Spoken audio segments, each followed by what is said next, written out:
Karena saya masih pemula naik gunung nih bang, omongan dan etika saya itu masih bisa dibilang sih sompral banget ya.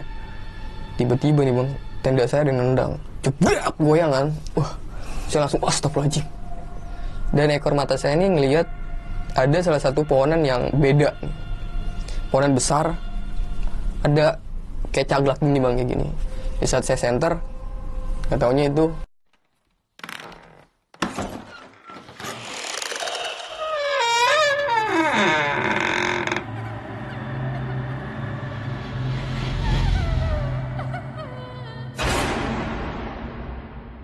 Assalamualaikum warahmatullahi wabarakatuh. Balik lagi di ngobrol.com dengan gue Jambe, salam lestari.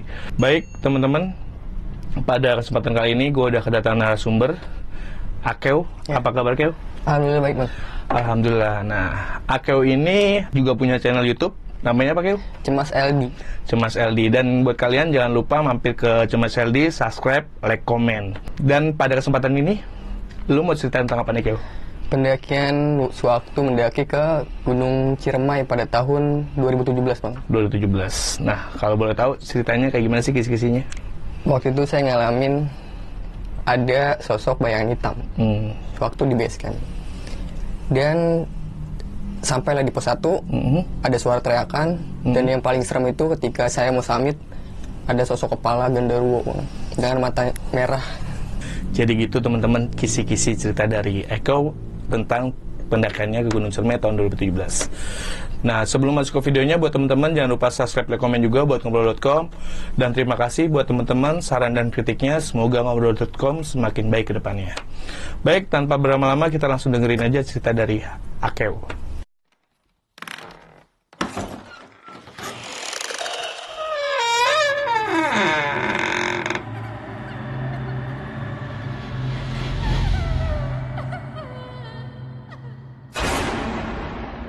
Assalamualaikum warahmatullahi wabarakatuh. Sebelumnya cerita ini bukannya untuk menakut-nakuti teman-teman ya bang ya. Tetapi saya cuma berbagi pengalaman saya sewaktu mendaki gunung bang. Awal cerita sebenarnya ketika saya lagi galau nih, baru aja putus sama pacar kan. Akhirnya saya mutusin kan di rumah aja tuh bengong menyendiri. Tiba-tiba temen tahu nih kalau saya baru aja putus. Kayak lu ngapain sih ngomong-ngomong mulu mikirin? Padahal sih waktu itu saya nggak terlalu mikirin banget bang ya. Nah dia bilang, lu ikut gak? Bulan September gue mau ke Gunung Ciremai. Nah dengan spontan saya bilang, boleh lah. Nah sebelum keberangkatan itu, 2 hari keberangkatan, saya dan teman-teman saya tuh ngadain briefing kan. Briefing lah waktu itu. Nah saya bilang kan ke si Taju ini teman saya, Ju, gue gak punya alat-alat nih. Karena waktu pendakian itu pemula bang. Udah lu mah gak usah mikirin alat, gue ada kok, dia bilang gitu. Yang penting lu ikut aja, fix gak ikut. Nah akhirnya ikutlah saya berangkat nih. Tibalah hari Hani, Desember tanggal 10. Kita berangkat dari Tangerang menggunakan mobil bis. Saya lupa bisnya bis apa. 6 orang, 1 cewek dan 5 cowok. Berangkat dari Tangerang, saya berhenti di rest area. Lupa tuh rest areanya mana. Alhamdulillah di sepanjang perjalanan baik-baik aja, nggak terkendala apapun. Nah, sampailah saya di terminal Kerendang di Kuningan. Nah, di situ saya sempat makan, istirahat sama teman-teman. Dan si Taju ini inisiatif buat nyari angkot, bang, menuju ke base camp Palutungan ini. Nah, saya sampai di terminal Kerendang itu sekitar jam 11-an lah mungkin ya. Sampai di situ dapatlah nih si Taju nih angkot kan, itu pula angkot terakhir. Nah, saya diantar lah sama angkot itu. Waktu itu bayar per orang 20.000 sampai di base camp. Sampai di base camp sekitar jam setengah 12 malam. Berhubung di base camp Palutungan tuh ada yang di atas sama ada yang di bawah bang ya. Karena di atas udah full, akhirnya saya mutusin yang buat di bawah nih. Nah di bawah ini nggak rapet kayak di dalam ruangan gitu bang, jadi cuma setengah doang tuh. Di situ kan saya sampai nih sekitar jam 12. Saya di situ kebetulan handphone kita ini pada lowbat. Akhirnya mutusin buat ngecas HP. Nah, kalau misalnya kita tinggal tidur semua pasti kita mikir yang enggak doang, pasti handphone hilang. Dan saya bilang ke teman-teman, udah lo kamu tidur aja biar HP gue yang jagain kan. Nah di situ saya jagain HP nih bang, lagi main HP. Tiba-tiba saya ngeliat di belakang kamar mandi tuh ada bayangan hitam bang lewat bang. Saya ngeliat kan, wah apaan tuh. Nah saya tetap fokus main HP aja nih. Saya senderan kan, karena darknya itu cuma setengah doang bang, pasti kan kelihatan nih. Pas saya lagi main HP, tiba-tiba tuh sosok bayangan hitam itu deket bang, adanya di pas di dark tuh. Astagfirullahaladzim, saya langsung kayak gitu bang. Nah saya langsung tiduran untuk main HP-nya, ngumpet lah. Nah dari situ saya nggak mau ambil pusing tuh, saya tetap main HP. Nah tiba lah sekitar jam 2:30 subuh nih, teman saya bangun kan. Saya gantian tuh tidur akhirnya tidur. Saya nggak tahu nih teman saya ngapain tuh waktu pas dia bangun itu. Nah tibalah pagi sekitar jam 5, kita orang bangun nih, nyeduh kopi ya kan, prepare bareng lagi. Sekitar jam 6 kita sarapan nih sama teman-teman. Sekitar jam 7 kita mulai simaksi pendaftaran. Waktu itu pendaftaran di Gunung Ciremai via Valutungan masih 50.000 bang. Kita dapat kupon makan sama dapat sertifikat. Menurut saya sih worth it banget lah dengan harga segitu. Sekitar jam 7:30 saya mulai trek. Nah kita sempat foto-foto tuh, dokumentasi. Sampailah kita ngelewatin perkebunan warga. Nah tiba-tiba ada salah satu warga yang lagi panen sayuran. Saya tanya kan, Pak lagi panen apa Pak? Lagi panen kol. Nah tiba-tiba si bapaknya ini nawarin saya, kamu mau nggak dek? Lah saya kan ditawarin ya saya ambil aja kan. Ya udah di situ saya ambil, bawa lumayan nih sayuran buat nanti di puncak. Berangkat lagi lah dari perkebunan warga menuju mulai trek nih. Waktu itu 2017 belum ada patung lutung itu bang, masih kosong lah. Di perjalanan dari awal menuju pos 1 ini bener-bener lumayan lama bang, sekitar 3 jam tuh, dengan trek yang lumayan lah. Dari awal aja tibalah saya di salah satu tanah lapang lah. Di situ banyak pos-pos yang dibilang katanya itu banyak petilasan. Pada waktu itu saya nggak tahu nih petilasan itu apa. Dan akhirnya setelah kita ngerokok sebatang, nyemil, minum, berangkat lagi lah menuju pos 1. Setibanya di pos 1 nih, berhubung jam 11 nih, akhirnya kita istirahat lama lah, cukup lama di situ. Kita sempat nyeduh kopi juga, ngerokok.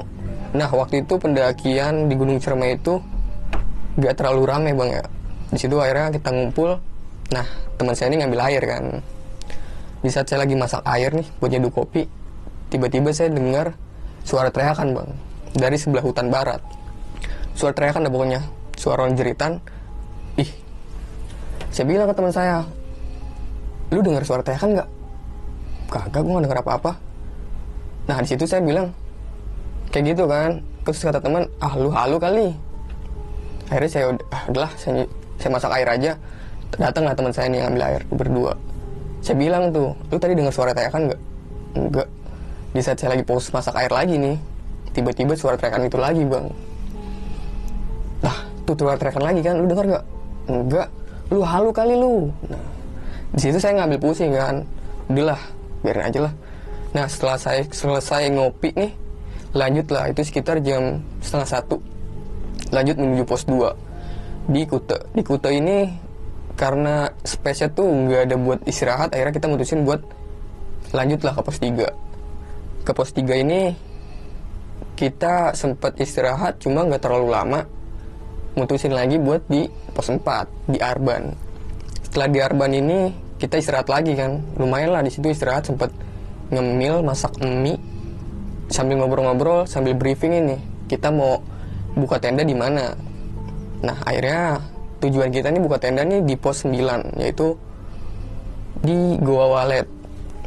Kalau keburu, akhirnya lanjut lagi lah menuju pos 5.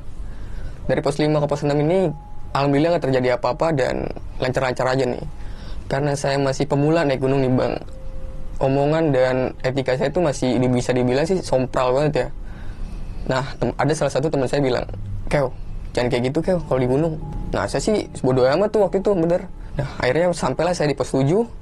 Di pos 7 ini udah sekitar habis asar jam 3:30 lah. Kita sempat istirahat, lanjut lagi lah ke pos 8.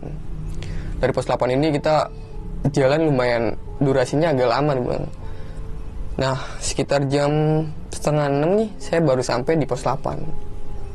Akhirnya kita briefing lagi, mutusin buat kita buka tenda paling nanti di pos 8 nih, nggak sampai di Goa Walet ini. karena kan kita nggak mungkin trek malam juga bang waktu itu, karena ada yang pemula tuh, gue sama temen gue nih berdua bang pemula. Akhirnya kita mutusin buat buka tenda tuh di pos 8. Nah kita di situ bagi-bagi tugas nih bang, ada yang foto-foto, masak, buat tenda. Waktu itu gue bagian buat tenda, masak tenda. Kelar itu semua, yang udah masak nih udah jadi semua nih. Itu sekitar habis maghrib. Di situ kita makan, kelar, kita briefing lagi nih untuk summit nanti jam berapa. Nah diputusin buat summit itu jam 1:30 subuh, 1:30 pagi kan. Di situ kita pasang alarm semuanya HP. Nah tidur lah. Tiba-tiba saya pengen kencing nih bang. Saya bangunin kan teman saya, Meng, anterin gue kencing Meng, takut gue sendirian. Akan tetapi ini dia nih nggak bangun bang. Bangun cuma nggak nganterin saya, dia cuma sampai depan tenda. Saya keluarkan sendiri, nggak mungkin saya kencing di samping tenda kan. Nah akhirnya saya kencing di semak-semak.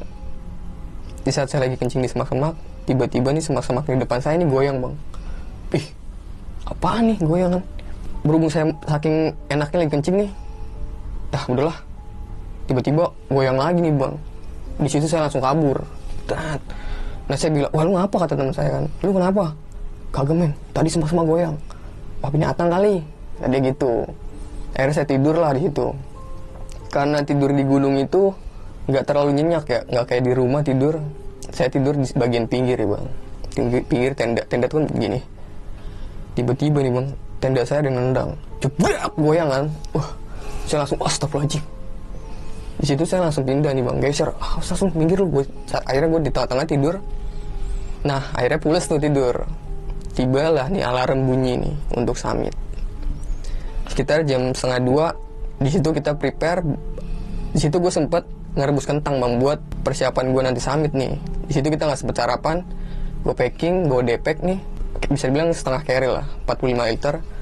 Bawa perbekalan, bawa kompor, bawa logistik buat summit.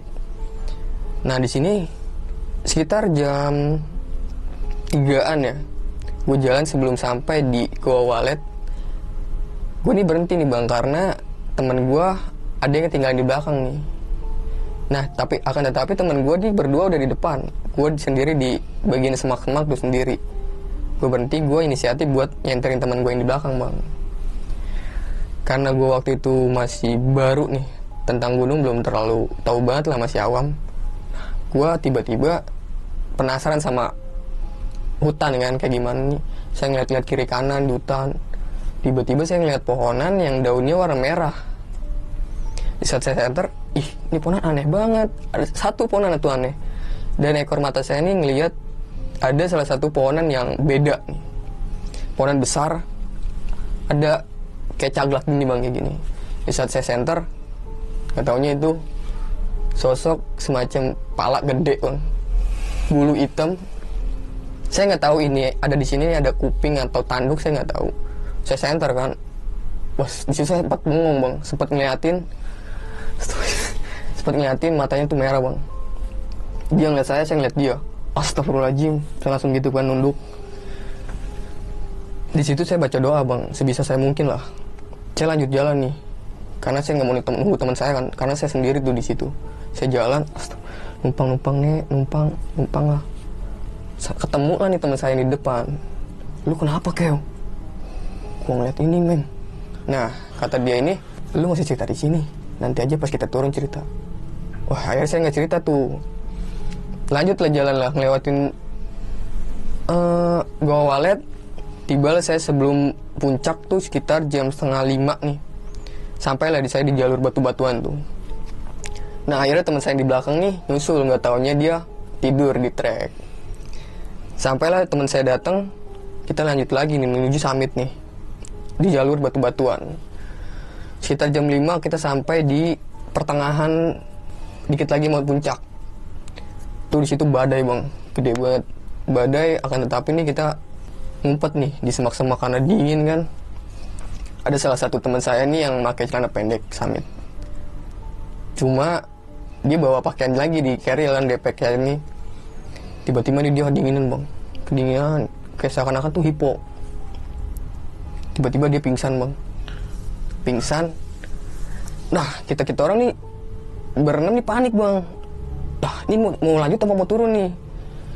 Nah akhirnya mutusin buat turun tuh. Akhirnya kita gotongan teman. Di saat kita lagi gotong nih bang, tiba-tiba dia ngagetin bang, bangun langsung, wah. Pertama dia ngeprank bang. Dia mau ngetes kita orang nih, peduli atau enggak. Soalnya dia nih menurut saya sih pendaki senior bang. Dia udah pernah ke Ciremai udah 2 kali melalui via Lingkar Jati. Nah di situ dia bilang, gue cuma ngetes lu doang, lu peduli atau enggak, gitu. Di situ saya sempet panik lah sama teman-teman saya nih. Wah parah lu bang, gue udah panik banget sumpah. Akhirnya di situ deh lah kita lanjut nih, badai udah mulai reda. Sampailah kita di puncak. Itu gue bener-bener seneng banget bang.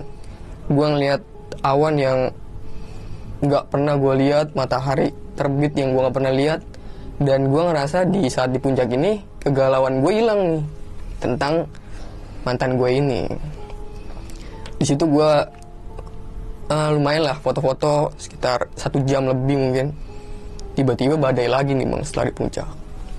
Akhirnya kita mutusin buat melipir di bawah sedikit tuh di semak-semak Bunga Edelweiss. Kita di situ sempat masak Indomie karena kita sarapan cuma kentang rebus doang bang. Ngebus, masak, kopi segala macem lah. Kelar di situ temen gue berdua ini turun nih bang. Gue turun duluan kali ya. Gue masak lah. Itu sekitar jam 9:30 dia udah turun duluan tuh. Nah kan tetapi gue berempat nih masih foto-foto, sibuk foto-foto lah. Setelah di situ badai reda, kita puncak lagi bang. Waktu itu gue nggak sempet foto di tubuhnya, sayang banget sumpah. Nah akhirnya pas temen gue turun duluan nih, gue mutusin buat turun sama si cewek. Itu sekitar jam 10. Akhirnya gue turun. Nah gue turun sama si cewek ini tuh lari-larian bang. Tahu sendiri kan di trek arah summit itu kan jalurnya batu-batuan, pasir-pasiran. Kan tapi gue lari-larian. Di saat gue lagi lari-larian, tiba-tiba gue kepleset bang, jatuh. Itu di bawah gue nih udah semacam kayak jurang, cuma nggak terlalu terjal lah. Itu gue udah jatuh bang, kayak gini mau dikit lagi gue. Tiba-tiba gue ditangkap sama temen gue tuh si cewek ini. Gue berterima kasih banget itu sama si cewek. Mungkin kalau nggak ada si cewek ini, gue mungkin bisa jatuh bang. Di situ gue berterima kasih banget sama dia. Akhirnya dia bilang, lu nggak kenapa-napa Keo. Kagak Mut, namanya Mutia. Nggak apa-apa Mut. Yaudah lah kita turun lagi. Turun akhirnya gue disitu turun dengan jalan lah. Biarin lah mau lama kayak yang penting gue selamat nih. Sampai di tenda gue lagi nih sekitar jam 10:30. Di situ gue sempet nyemil tuh, sempet ngopi juga karena udah disiapin sama temen gue ini. Nah masih ada 2 orang kan temen gue yang di belakang. Jam 11 dia turun lah. Sampai dia, kita makan, sarapan semua, prepare lagi buat turun. Itu sekitar jam 11:30 kita turun bang mulai. Sampai di pos 7 kita sempat berhenti karena azan zuhur. Di situ kita sempat stay lah, pokoknya lama lah. Karena azan kan gak enak juga. Lanjut lagi jam 1. Karena kita ngejar waktu juga biar gak terlalu malam lagi. Di pos 6, pos 5 lagi nih sempat berhenti di pos 4 lah. Di Arban tuh. Sempat berhenti. Kita lumayan lama di situ. Berhenti, kita sempat masak mie juga, makan agar-agaran tuh. Nah tiba-tiba ada burung nih bang, burung hitam lewat di depan gua nih. Di saat gua lewat nih burung nggak terbang-terbang, gua kejar lah, gua mau tangkap niatnya. Habis itu gua mau lepas. Temen gue ini si Taju bilang, Keo nggak usah di uber-uber, ngapain sih lu? Gue udah bilang jangan sompral kayak gitu. Beda ini di gunung, bukannya di kota kan, di rumah. Oh ya udah, akan tetapi ini saya badung bang, saya buru terus burung. Di saat saya pengen tangkap ini udah dikit lagi, tiba-tiba saya udah di pinggir jurang bang, lagi duduk, lagi bengong kayak gini. Nah tiba-tiba teman saya nyamperin nih, nyameng, kayak lu ngapa?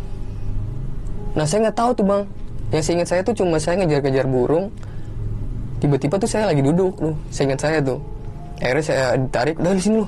Gue udah bilang kan, kata Stajo udah bilang kan jangan ngejar-ngejar burung, ngapain sih lu? Akhirnya di situ saya diam duduk. Bener-bener saya nggak inget apa yang terjadi tadi.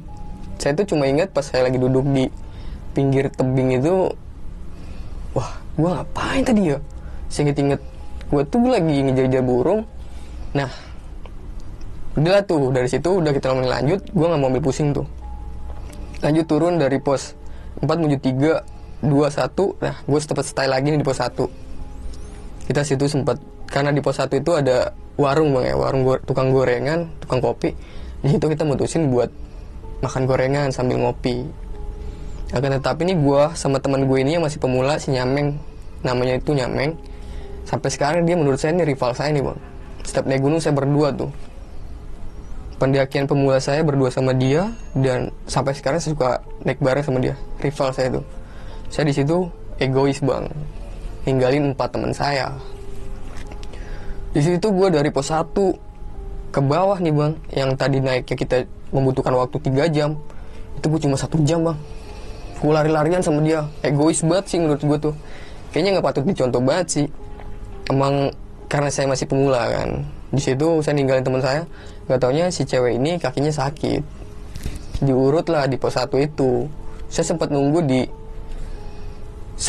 pertengahan pos 1 tuh kan ada tanah lapang tuh. Saya di situ sempat nunggu lama nih. Karena kan jalannya bercabang tuh antara kiri sama kanan nih, saya lupa tuh.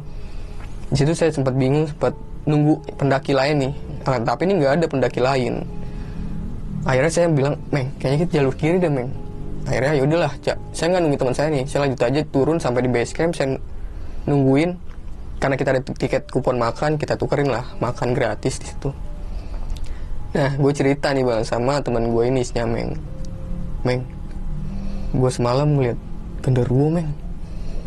Wah bener lu. Iya, yang pas gue bilang numpang-numpang kan, lo tau nggak? Iya itu, pantasan aja kata gue, lu kenapa? Itu gue ngeliat pala, Meng, matanya merah. Wah bener lu. Nggak taunya si Nyameng ini juga ngalamin bang. Dia ngeliat sosok hitam nih, lagi berdiri di samping pohon. Sama kayak gue juga ngeliat orang gede nih, lagi berdiri di samping pohon. Wah parah tuh. Di situ karena mungkin gue nggak tahu nih sejarahnya Gunung Cermai bang, karena gue nggak sempet searching atau cari pengetahuan dulu kan. Tibalah nih teman saya nih, itu sekitar jam udah sore lah, sekitar jam 4 lah, teman saya udah pada turun. Di situ gue cerita lagi nih sama teman gue. Gue pas waktu summit nih, gue ngeliat mata merah gede nih, yang bener kayak demi Allah gue ngeliat. Di situ mereka hampir nggak percaya sih. Ya itu sih terserah mau percaya atau enggak. Yang penting saya cuma cerita pengalaman saya nih. Di situ dia bilang, lu bener. Ya ternyata mereka emang nggak ngalamin apa-apa nih. Cuma saya sama si Nyameng doang nih. Karena waktu itu menurut saya sih, saya ngomong segala binatang lah. Ngomongan di kota, canda-canda kita di kota nih, gue bawa bang saat naik gunung. Di situ gue ditemuin sosok itu. Nah singkat cerita, udahlah kelar lah, kita balik pulang masing-masing. Nah gue sampai di rumah tuh sekitar jam 11 malam. Gue sampai tuh di depan pinggir jalan bang. Gue menuju rumah gue nih masih jauh, dan gue si Nyameng ini rumahnya beda gangan. Akhirnya gue jalan. Gue jalan ini kan di tempat gue tuh serem banget bang. Bisa dibilang tuh jin buang anak dulu. Tiba-tiba nih ada anjing bang gonggong. Gue dikelilingin sama anjing. Tuh gue astagfirullahaladzim. Akhirnya gue disitu gue nunduk. Anjingnya gue mau timpa kan, akhirnya pada kabur. Udah disitulah akhirnya gue pulang. Gue bener-bener ngerasain pengalaman gue yang cukup pengalaman yang cukup beda lah. Di saat saya naik gunung itu bener-bener saya tahu kayak gimana etika sopan santun tuh, bener-bener pengalaman yang gak bisa dilupain lah. Ceritanya sih sampai di situ bang. Begitu teman-teman cerita dari Akeo tentang pendakiannya ke Gunung Cermai via Patungan tahun 2017. Iya. Nah paling ada yang gue tanya-tanya nih Keo, tentang pendakian lu dari tadi nih. Gue sempat mau tanya, tapi gue pingin selesaiin lu ngobrol dulu gitu kan. Iya, Waktu lu malam-malam nih tidur di pinggiran tenda, itu kan lu sempat bilang ada yang nendang nih. Ada jawaban gak sih itu yang nendang tuh siapa? Terus bisa diceritain lagi gak sih itu sampai tenda goyang atau kayak gimana tuh? Jadi kan saya kan tidur di bagian pinggir nih bang. Di situ kan karena kita tidur di gunung tuh benar-benar nggak nyenyak bang tidur waktu itu. tiba-tiba tenda gue seakan-akan kayak ada yang nendang, cegret, tuh tenda goyang bang. Gue nggak tahu nih temen gue ngerasain atau enggak. Di situ gue nggak cerita kan. Pokoknya gue langsung pindah di tengah-tengah, gue geser temen gue langsung pindah di tengah-tengah. Itu bener-bener tenda goyang bang. Gue berasa orang gue tidur di pinggir tenda kan. Udah itu kan mepet kan. Masa sih nggak berasa kalau misalnya tendang? Tapi temen lu nggak ngerasain semuanya, hanya lu aja. Ya, di situ saya nggak cerita, saya nggak bilang. Dan sampai sekarang jawabannya nggak ketemu. Itu tendangan siapa? Enggak. Sempet saya tanya-tanya di situ. Berarti emang nggak kejawab tuh tendangan siapa. Dan waktu itu mungkin lu emang karena belum bisa terlelap tidur, jadinya lu ngerasain sendiri nih. Oke, itu buat pertanyaan satu berarti masih misterius ya? Ya, misterius.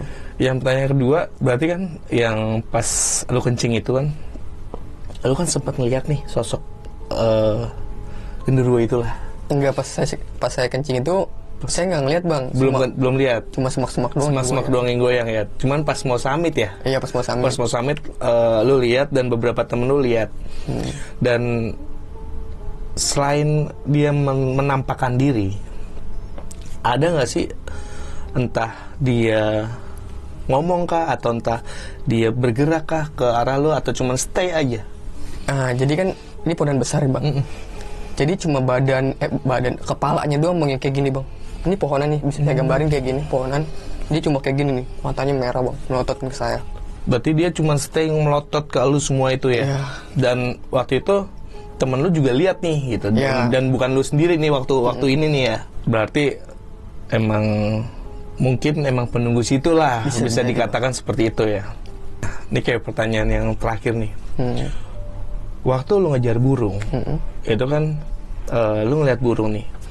Itu kondisinya burung itu pingin lu tangkep, terus lu bawa pulang atau cuma sekedar iseng lu mau tangkep? Dan bisa dijelasin lagi gak sih, waktu temen lu nemuin lu nih, kan lu kondisinya di situ cuma stay aja. Iya.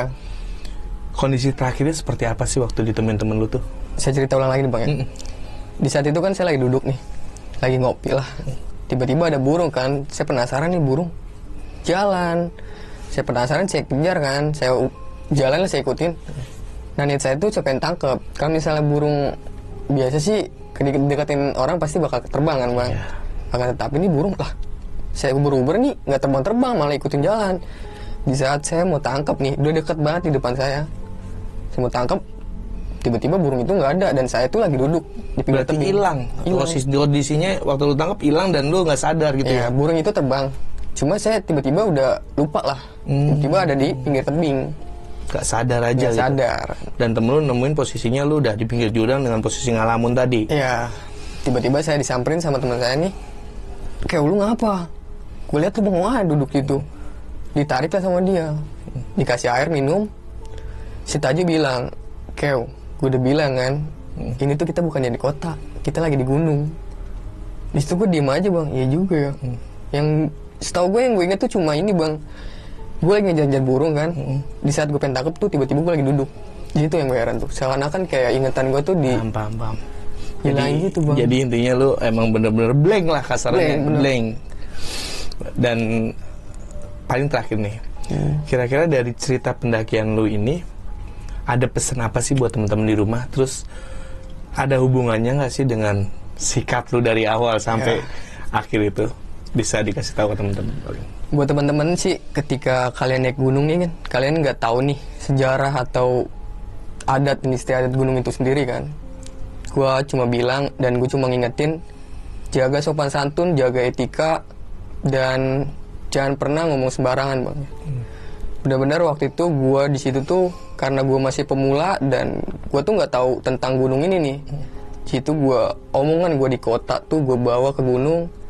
Dan gak taunya nih setelah gue searching, gue cari tahu tentang Gunung Ciremai ini, gak taunya mitosnya banyak banget bang. Di situ bagusnya gue gak kenapa-napa nih. Udah disitulah. Pokoknya intinya buat teman-teman jaga etika ketika kalian naik gunung, mau itu gunung manapun lah. Pokoknya di gunung ini tuh beda sama di kota. Pokoknya canda tawa kita tuh bener-bener beda lah sewaktu kita naik gunung.